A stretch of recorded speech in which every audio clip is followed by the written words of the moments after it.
Você já parou para pensar, meu amigo, que a nossa categoria de criador amador de passeriformes é responsável pela preservação de inúmeras espécies no nosso país?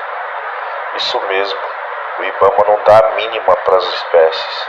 O IBAMA só quer dinheiro. O poder público só quer dinheiro. Eles só querem multa e o nosso dinheiro. Então, tá na hora da gente acordar. Tá na hora da nossa categoria se unir de verdade. A anilha é cara, não pode fazer transferência, não pode fazer nenhum tipo de negociação, tudo o IBAMA discrimina. Além do IBAMA, a gente ainda tem que lidar com aquele vizinho, com aquelas pessoas que julgam a gente de forma errada.